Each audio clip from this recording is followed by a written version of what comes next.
Welcome to the Sacred Window podcast. I'm your host, Christine Devlin Eck. Here at the Center for Sacred Window Studies, we explore and expand on conscious postpartum care. We navigate the overlap of caring for others and caring for ourselves. We honor the transitions, not only in giving birth, but in being alive. Welcome to the conversation. And I will never be the same again. Hello there. Welcome to the Sacred Window podcast. I'm Christine Eck. I am so happy to welcome my friend, Marissa Mignone. Marissa is just such a pro in so many ways. She came into my life through the Center for Sacred Window Studies. Mirassa lives in Truckee in North Lake Tahoe in California. She is a birth doula. She is a postpartum doula. She is a prenatal yoga teacher and supports postpartum people with yoga as well. She is there's a lot of mentoring and comes from sort of the birthing from within framework. She has a passion for all things supporting birthing people and postpartum people. And I've rarely met somebody who really gives their heart to this work in the way that Marissa does. And I'm so happy, Marissa, to welcome you to the Sacred Window podcast. Thank you, Christine. It's great to be here. I'm so excited to dive in with conversation. Yeah. Absolutely. I think there's so much that could be chatted about, but I just have always had such an admiration for you as a caregiver, but also you in your practice. You've really, since you began this work, have showed and developed this really incredible professional practice that I want to hear a little bit more about. I guess I would love to ask you to begin with, how did you decide to come into this work? Mm-hmm. Oh, it's such a fun story. So about 10 years ago, I felt very called to simply help people. And I had always been in love with birth and babies, babysitting from a very young age, about 7 or 8 years old, a little too young. And then I would watch on television this show on the TLC program called A Birth Story. And that's where my first experience of birth and where my stories around birth really started. I think I was 9 years old. And I just knew I wanted to work with it. And I knew I wanted to make it better. I knew I could just observe what was happening and what was missing. Then fast forward to 22 years old, start going to nursing school, because in my head, I thought, well, that's what you have to do in society, get a quote, real job and make a certain amount of money a year. But I really wasn't enjoying it. And I felt really lost. So I had a pretty transformational experience. I went to Burning Man for the first time, and I saw all of these people living their dream and making money at it, and just filling me with what was possible. So I came home, and a good friend of mine was pregnant at the time, and she asked me, this was in 2012, so very much before caregivers and doulas and birth keepers were really more well-known and sort of popular, if you will. So she said, do you know what a doula is? You would be such a good doula. And I didn't know, I wasn't aware of it. So I went home and I Googled it, and the path illuminated. And since then, it's just taken off. I've done so many different things and continuing education, and have been mentored as well. So that's what got me into all of it.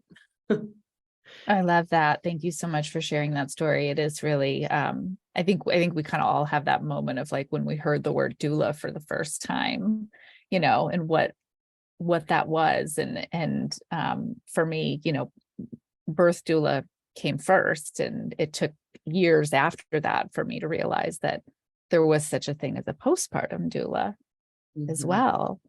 So so you had set up your birth doula practice, you were trained. How long before you decided to learn more about the postpartum window? Quite a long while. Yeah. So Birth Doula came with childbirth education with birthing from within. And then went down prenatal and postnatal yoga training. So I think it was really with postnatal yoga with Jane Austen in San Francisco that really lit the path, or what was possible in giving care to postpartum people. But it wasn't until 2018 when I did her level 2 training that I found out about sacred window studies through her program and realized, oh, I could really I could benefit from taking more of a training, something of a container, being held by people who are already doing it and have a big awareness about alternative methods, because I feel very alternative compared to our traditions and culture and society.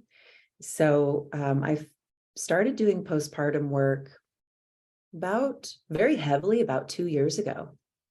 And what I have noticed is equal amounts of people where I live are getting postpartum care, along with birth doula care. So 3 years ago, 3 years ago, no, I didn't have much interest about postpartum doula. And now it's almost, I observe people getting more postpartum care than birth doula care. That is amazing to me to hear. That is so heartening to hear. It's, it's been proven the difference that having a doula in birth, makes for birth outcomes. Like, we know this now. It's been enough years of, research that's been done and awareness building around birth doula care, and how incredible we've been able to see the change and feel like there are some pathways to follow to help better birth outcomes. But postpartum was always, and still kind of is, in so many places and for so many people, this sort of wide open no man's land, which I think is that's why we're here. That's why we're here, I guess. To help create that. So to hear that in your area, there's this this equality in birth and postpartum, that's amazing for me to hear, and so exciting. So you, Marissa, you mentioned your prenatal and postnatal yoga training and how that really helped. I guess I'm curious about what you were seeing in your birth doula clients. How were you sort of putting these pieces together before you started learning about postpartum care, and what were the needs? So I guess it's sort of a two-part question is, your yoga background, you were trying to bring in these alternative pieces of care that you knew were going to be helpful.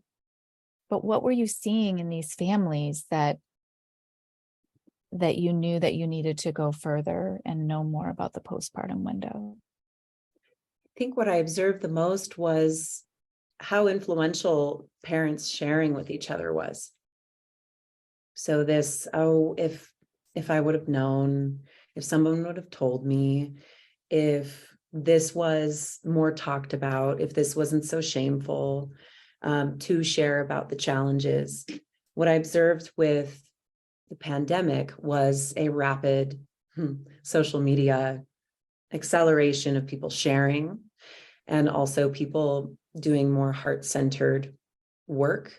And with the rising of, I do a lot of women's work, women's empowerment work. And I felt a big rise in feminine empowerment over the last few years. And to me, that's directly related to pregnancy and birth and postpartum. So I feel like it went hand in hand. And for a great reason, the pandemic really, what I observed, made everything accelerate very rapidly.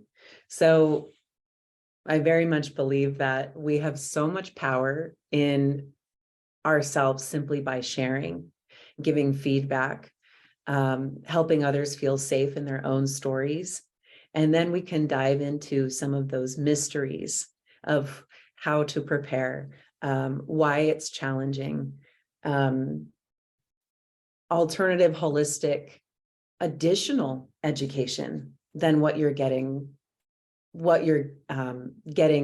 say, at your local hospital, or things that are possibly just a little bit outdated and not extremely progressive. Right. It's so crazy, because I think that each piece of this puzzle, like using your path as an example of the different areas that you felt called to study, the birthing from within, the, birth doula, the yoga, like all of these complement one another and help bring out clarity on what the actual needs are. And I think that's like really reflective of what's going on as a whole, as I'm listening to you talk, in terms of, society and like families starting to talk to each other and starting to share what their experiences actually are, and how hearing somebody's story invites someone to really think about what they want, or what might be right for them, and looking outside of the box of what we're sort of handed, which is a super small box, like from the medical system, is this really limited collection of, suggestions and things that are not super helpful. Right. What all of these different pieces that we're so lucky to have access to are doing is shedding light on what's been missing and giving people permission to write their own chapter. And it's really exciting. I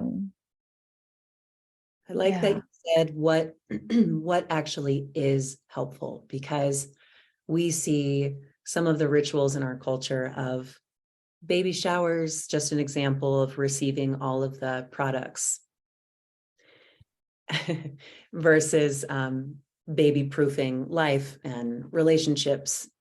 And what's truly been missing is, I think, actually more simple than we've been led to believe, and less about products and more about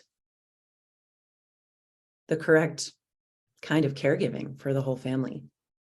Yeah. And what opens up for people to gain clarity while sharing with each other is also a deep sense of healing for them to heal from their own story, through sharing and helping others as well. Yeah, 100%. I think that a lot of people who are called to learn this type of care, to become postpartum caregivers and doulas, whether it's, a traditional program or, a program like ours, they carry some trauma, they carry some sadness, they carry like a really deep awareness that they didn't get what they know they should have gotten. And so the healing, it's, I think a lot about that archetype of the wounded healer. And yeah it's really powerful. So I think, there's like this beautiful combination in when I'm listening to you, and I can really see that you carry in your way of working with families, is this really empowering, simple and practical way of helping people know what to do, along with this heart-centered acknowledgement that how you feel is directly related to it's part of your health. The Ayurveda, we understand that like our emotional body, our physical body, our mental body, our spiritual body is all part of our perfect health picture.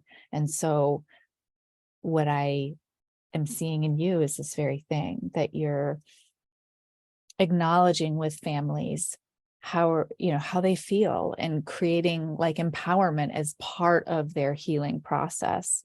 And I know that you've talked about preparing for the fourth trimester, preparing for postpartum. And, I think that like our practices are living and breathing and growing just as we live and breathe and grow. So my personal practice that I started is like very different than, what it looks like today and the way that I see things. So, for you on your evolution of your professional journey, how has this picture changed, and how do you help families kind of discover this? Mm.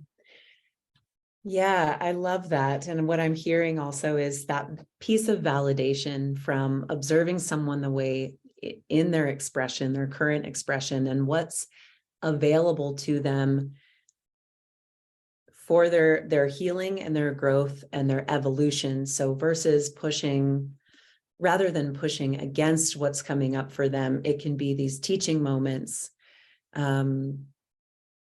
that nothing's actually say wrong or right. It's more about what do they need to learn in that moment to be the parent that they really want to be, that they were put on this earth to be. And like these little breadcrumbs on our path of things that come up are really meant for our own healing and growth and evolution, and to more make friends with the journey and the process versus pushing against or having an outcome focus, more of solutions in the moment, and how to, just really bring in that gentleness and softness to that wild, radical, and beautiful and challenging journey that is dealing with our own stuff, dealing with the shadows, and specific to having children as well, of our partners, if we have one, and our families. And it's a lot of deep inner work. So it's really fun to be able to shine a light on what's possible, and to help just hold that space and to see them in their absolute perfection, because they're absolutely perfect. And that's what I mean by the simplicity of it. I love Sacred Windows taught me the saying of postpartum is a time of rejuvenation, not treatment.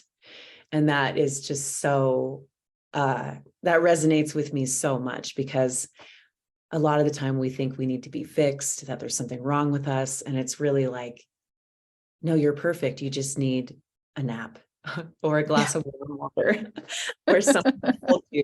It's pretty simple what we need as humans. Yeah. So I think I'm going off topic from the question, but I just wanted to riff on that a little bit. Oh my God, that's perfect, because it's just, if you really think about it, there's so much that's coming in, like, you're listening to like, your friends' stories, or you have an expectation that like, this is the benchmark you're supposed to hit by this time, or you are looking on social media and you see like this person's pictures and you create a whole story in your mind of like what that is supposed to be like right there.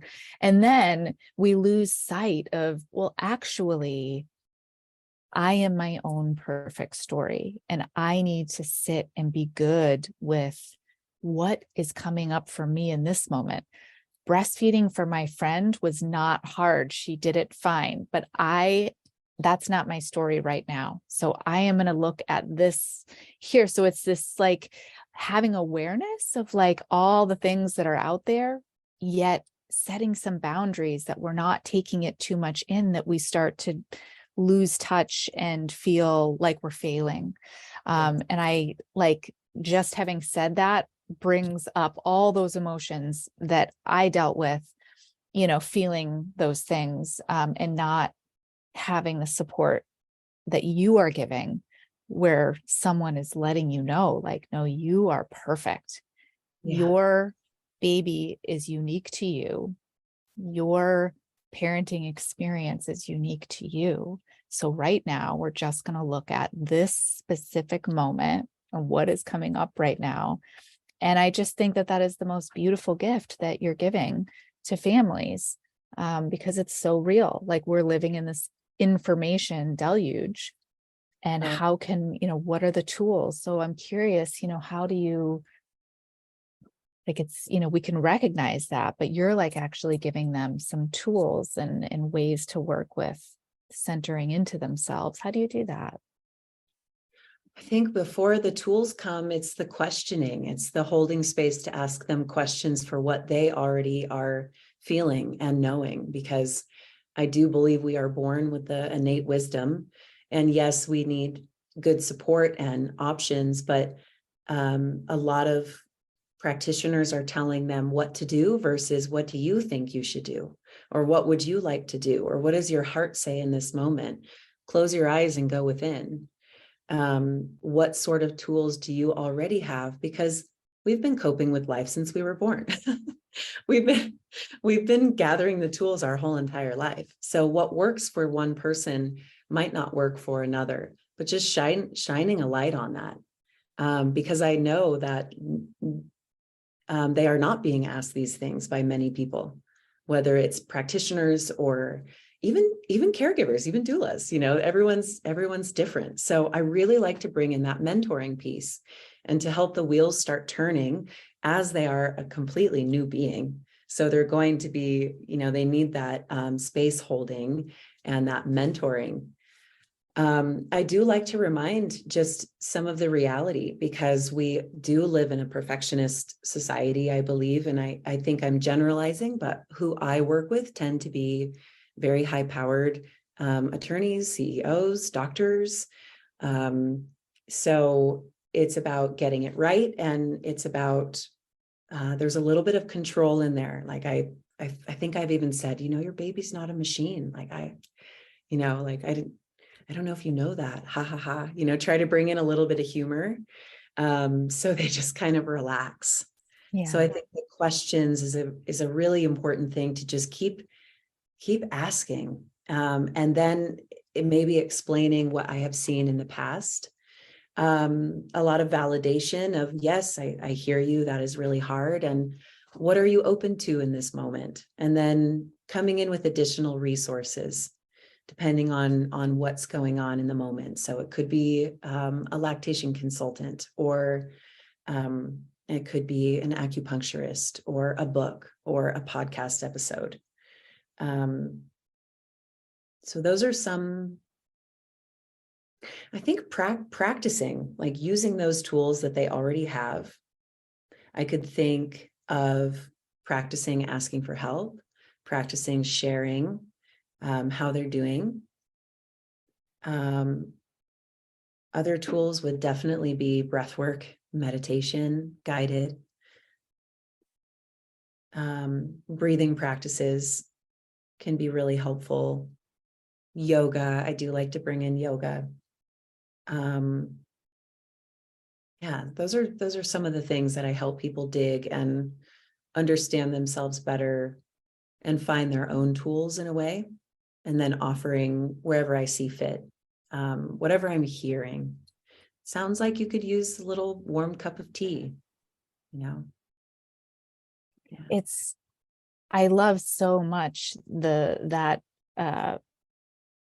priority on using what they have, like using their skills. Like you said something a little while ago about, we've been, building our skill set, or using we've been using these tools like our whole lives. It's not like now we're becoming a parent and we have nothing and we have to create this whole new set of, tools. Like, no, they're the same tools, but now we just get to use them in a little bit of a different way, or not even. I mean, I think that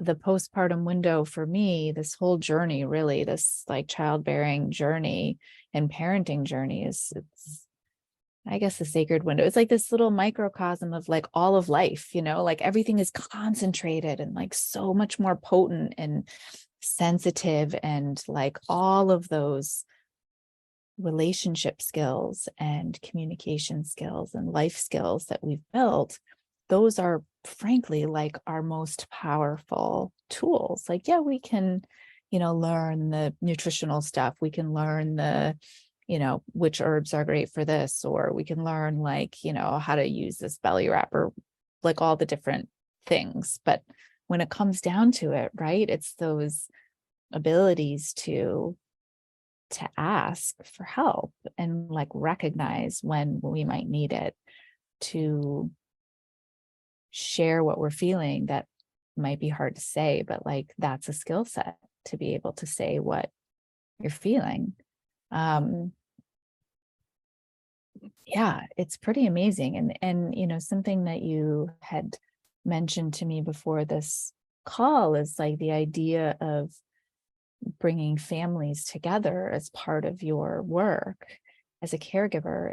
And to me, this comes up when I think about, like we come in temporarily and like we help, but then we leave and the person is left with their household, whoever resides there, whoever are the other people that they see all the time. And so creating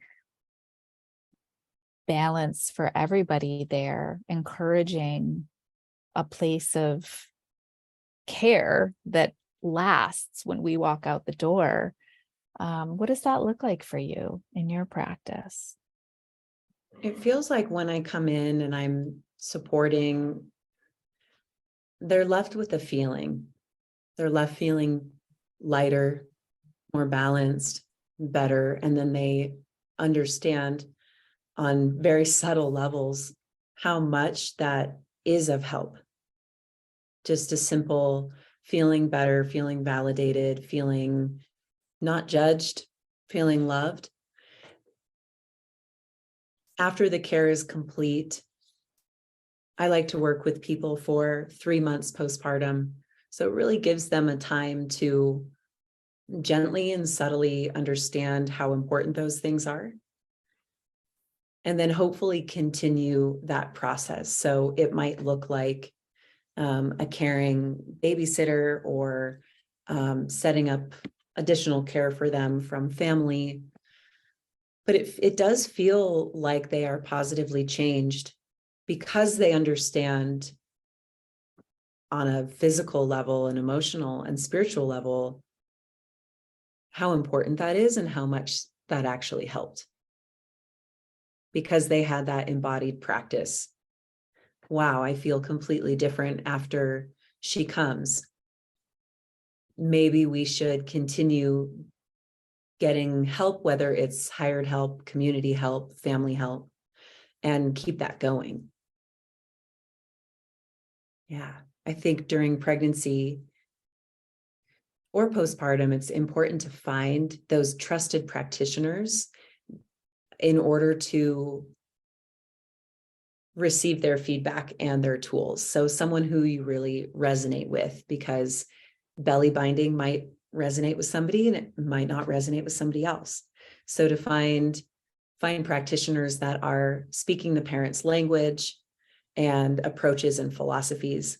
And then you can have someone also to tap into further down the road, whether it's quick questions or messaging. But yeah, it's that left with that feeling. People remember how you made them feel, not really what you said. Oh, that's so true. It's so true. Yeah. And so Yeah. It's yeah. so simple. And like that's at the heart of all of it, is feeling cared for. And it's, we're kind of moving from this place of, where postpartum was really all about the baby, like, at least your baby's healthy, baby, people come and visit the baby. And now like we're realizing, okay, like this, the person who just gave birth to this baby, like they are just as tender as this baby. Now we need to really look at how to create healing for both, for like integration, for both of these beautiful new beings. But there's also this like family awareness too, that the other people in this family, partners, siblings, there's a lot of integration that's happening on all of those levels. And so those of us who go into that intimate space with a new family for the first few weeks of a new baby's life, like we're really feeling that in so many ways. And the sort of subtext of, you know, the family energy that's there, and to be able to leave and have created that feeling for everyone is such a gift, and really the ultimate goal. We want people to feel empowered. And I love what you said earlier.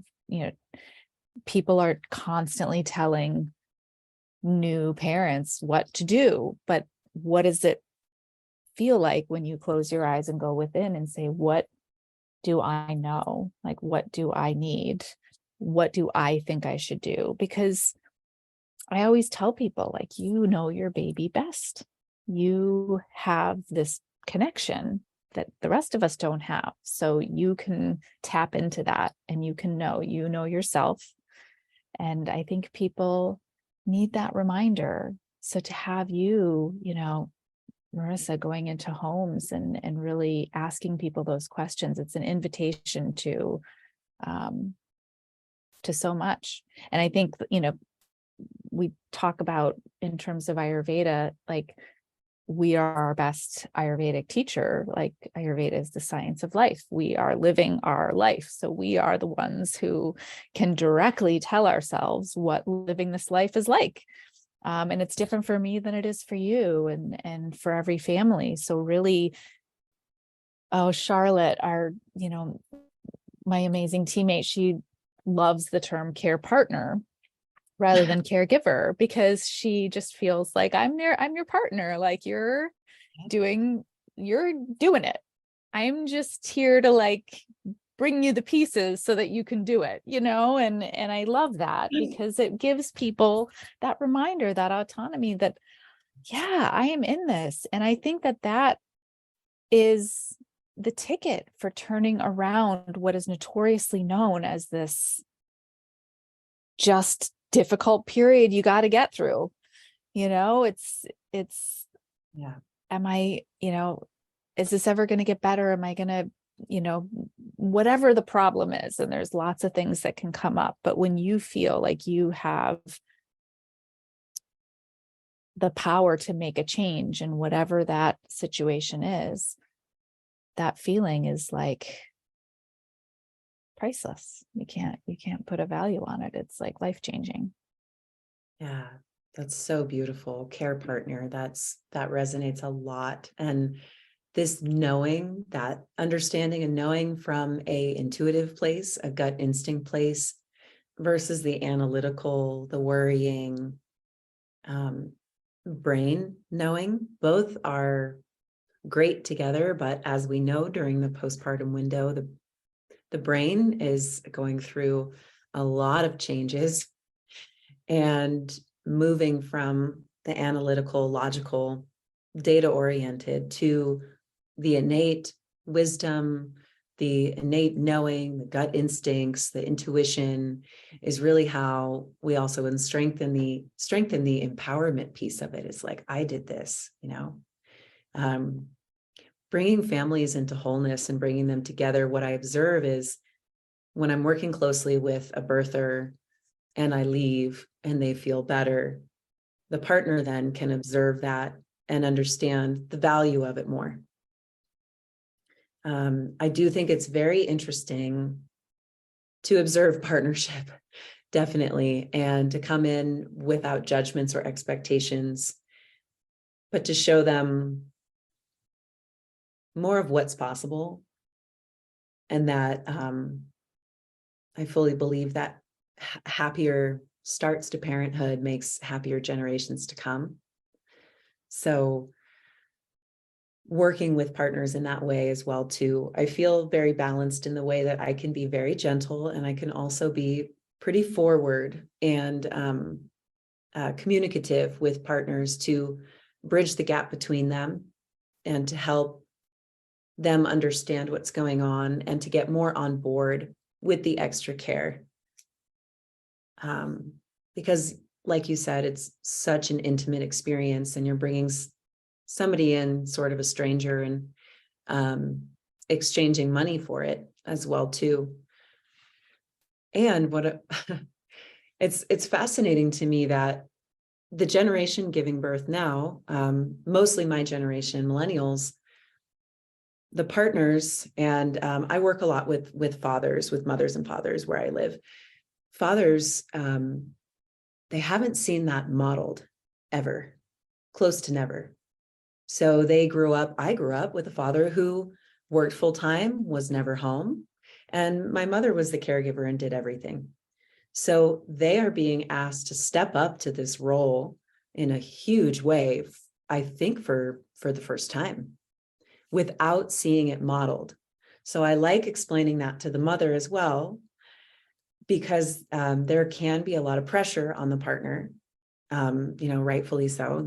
It's okay to ask to step up. However, that gentleness and understanding and compassion, that this generation is really changing culture, and it's going to take some time, and it's going to be uncomfortable. Yeah. And we need someone to gently say, hey, remember how they grew up? Did they see dad rubbing feet and bringing tea and holding the baby while mom naps? That wasn't how it was for me. So that's a fun piece to touch on and to bring into the care. I really appreciate that. And my sense is that being able to acknowledge that creates a lot of I guess, for lack of a better word, just like a lot of awareness, like on all fronts, like,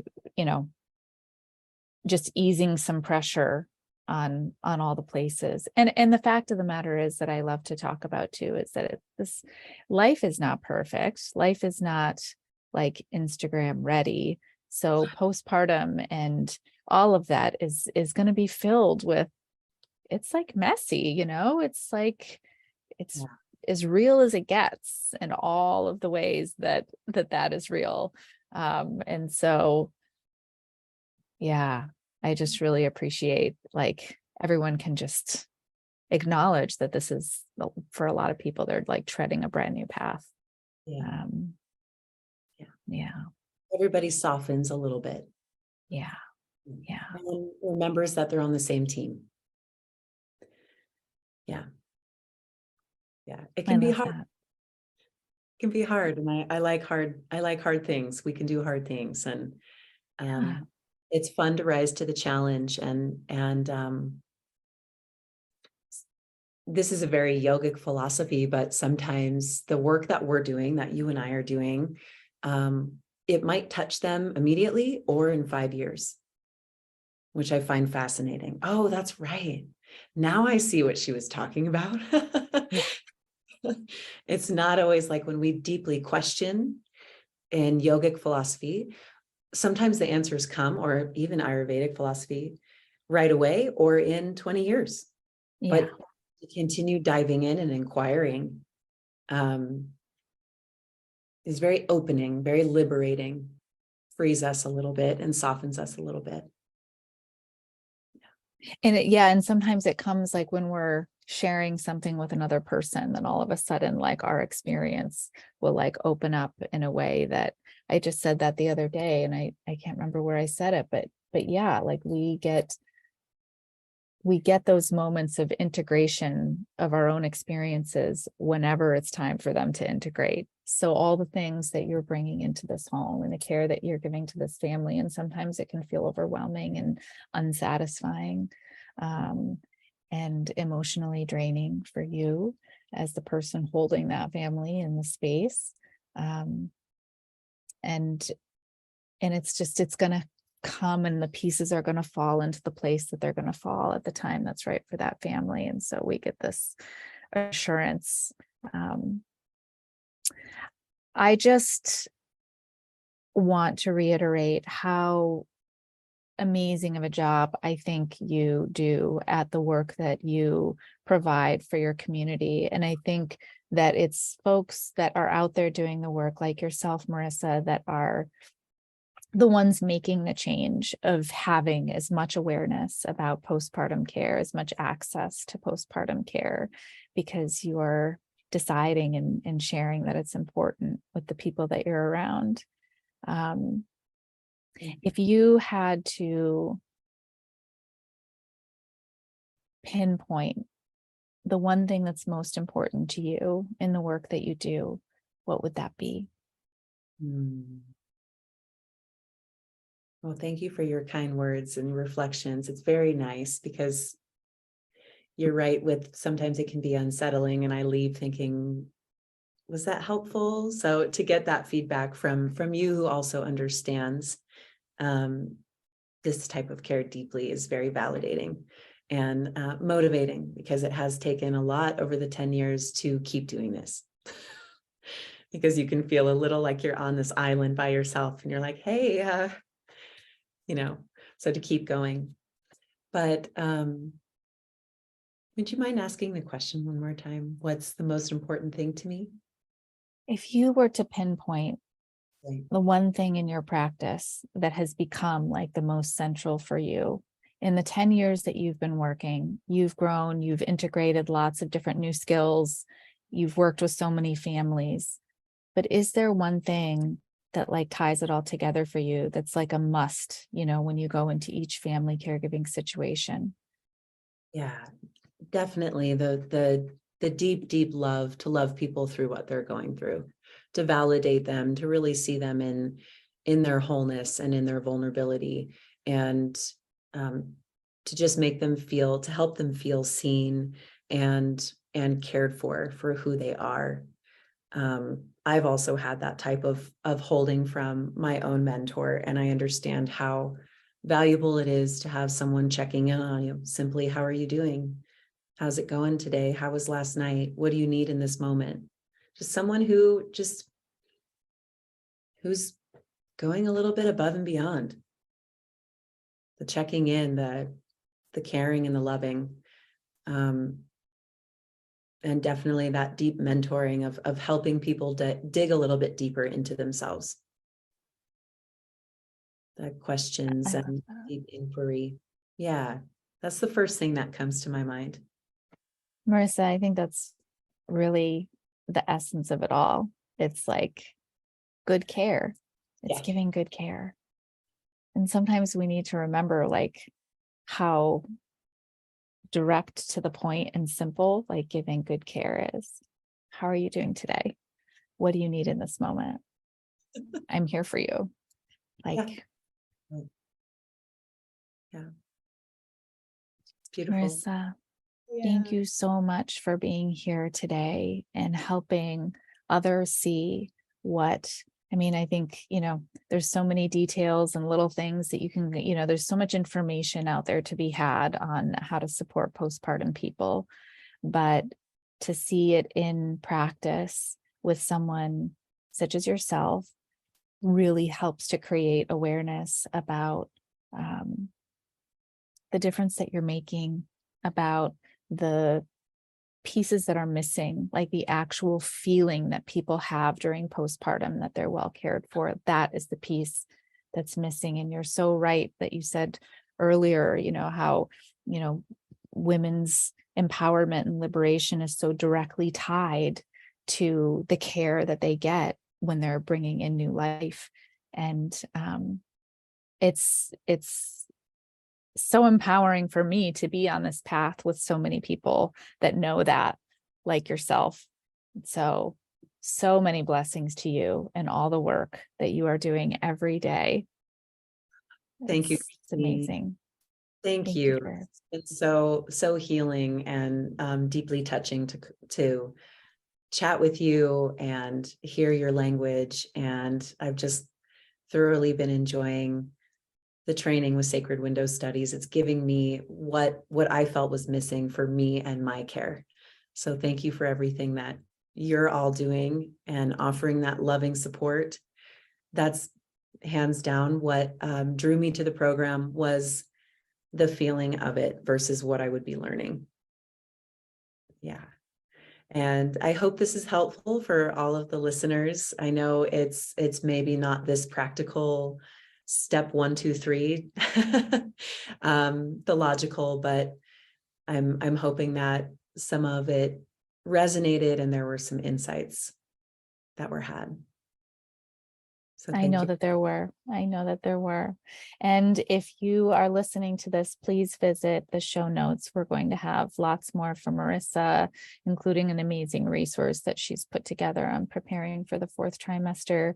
So you'll get the details that our Pitta brains are longing for when you visit those show notes. And in the meantime, I hope that you are all feeling the ease and the spaciousness and the reminder that the true essence of good care is simply in being a loving presence. I certainly feel that. Yeah. Thank you. And this has been the Sacred Window Podcast. Blessings to all of you.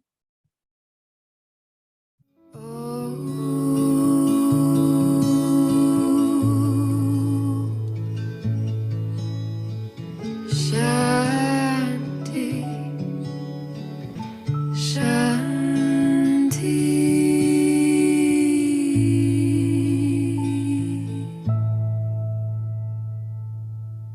How can you bring something sacred to your current window of time? What do you have to offer to someone within their sacred window? We honor you for all you give and for who you are. Thank you for listening. The Sacred Window Podcast is brought to you by the Center for Sacred Window Studies. You can visit us to find out more about our online training and mentoring programs, plus resources and products for and about the sacred postpartum window at www.sacredwindowstudies.com. Editing of our podcast recordings is done by Sienna Butler, and our music is written and performed by Sarah Emmett. You can hear more of Sarah's music by visiting www.sarahemmett.bandcamp.com.